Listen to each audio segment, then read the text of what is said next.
কবিতা জন্মভূমি আজ। কবি বীরেন্দ্র চট্টোপাধ্যায়। একবার মাটির দিকে তাকাও, একবার মানুষের দিকে। এখনো রাত শেষ হয়নি, অন্ধকার এখনো তোমার বুকের ওপর কঠিন পাথরের মতো। তুমি নিঃশ্বাস নিতে পারছো না। মাথার ওপর একটা ভয়ঙ্কর কালো আকাশ এখনো বাঘের মতো থাবা উঁচিয়ে বসে আছে। তুমি যেভাবে পারো এই পাথরটাকে সরিয়ে দাও, আর আকাশের ভয়ঙ্করকে শান্ত গলায় এই কথাটা জানিয়ে দাও, তুমি ভয় পাওনি।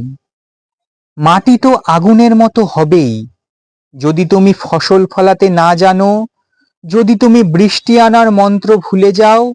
তোমার স্বদেশ তাহলে মরুভূমি।